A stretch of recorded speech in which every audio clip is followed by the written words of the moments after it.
सुंदरवन जंगल में टूनी चिड़िया अपने पति टुन्नू चिड़ा के साथ रहती थी। टुन्नू चिड़ा शहर के जंगल में काम करता था। वो जंगल की देखभाल करने का काम करता था। एक दिन जब वो अपने काम पर जाता है तो उसका मालिक उससे कहता है, देख टुन्नू, अब तू बूढ़ा हो चला है, तुझसे अब अच्छे से जंगल की देखभाल नहीं हो रही है, इसलिए मैंने कालू कौवे को तुम्हारी जगह नौकरी दे दी है। टुन्नू चिड़ा निराश मन से अपने घर लौट आता है।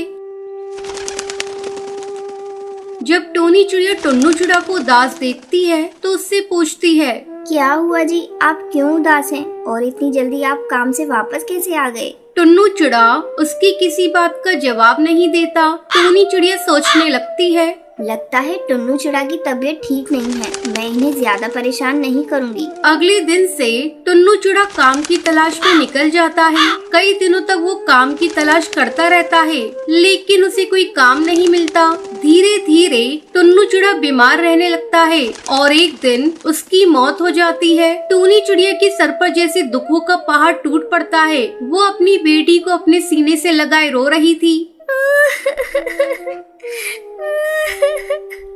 मेरी बच्ची, अब मैं क्या करूं? तेरे पिता की तो मौत हो गई। लगता है मैं भी ज्यादा दिनों तक नहीं जी पाऊंगी। तुझे ही अब अपना ख्याल रखना होगा। टूनी चिड़िया अपने पति की गम में खोई रहती थी।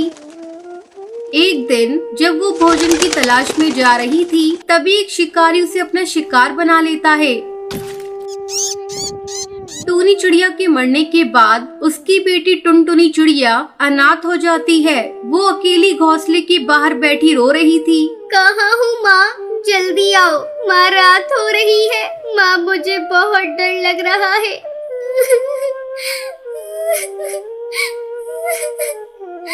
टुनटुनी चिड़िया की रोने की आवाज सुनकर पड़ोस पे रहने वाली सुंदरी कौवी उसके पास आती है।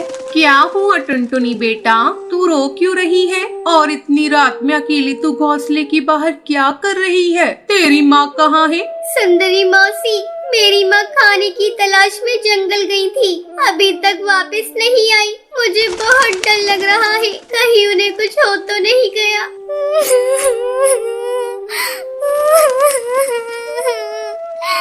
ठीक है टुनटुनी बेटा, जब तक तेरी माँ नहीं आती तू मेरे साथ मेरे घोंसले में चल। रात में सांप और जंगली बिल्ली का खतरा बहुत है। इसी तरह कई दिन गुजर जाते हैं, लेकिन टूनी चिड़िया वापस नहीं आती। तब एक दिन सुंदरी कौवी टुनटुनी चिड़िया को लेकर उसकी नानी के घर जाती है। सुंदरी कौवी उसकी नानी से कहती है, अरे काकी जी, मुझे लगता है किसी ने टुनटुनी की माँ का शिकार कर लिया। कई दिनों से इसकी माँ घर नहीं लौटी है, इसलिए मैं इसे लेकर आपके पास आई हूँ। सुंदरी कौवी टुनटुनी चिड़िया को उसकी नानी के घर छोड़कर अपने घर वापस आ जाती है। 2-4 दिनों के बाद ईद आने वाली थी।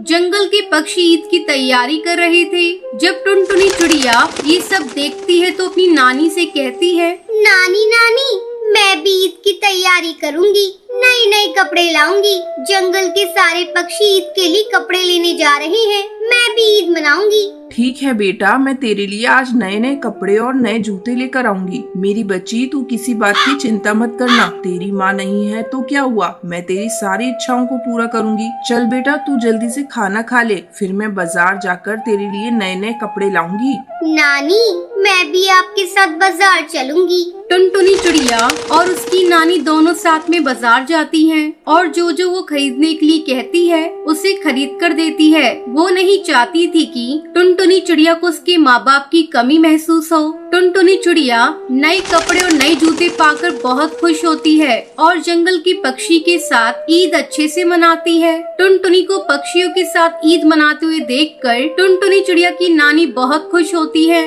नानी, ईद मुबारक। आप भी नए कपड़े पहन लीजिए, फिर हम दोनों साथ में ईद मनाएंगे।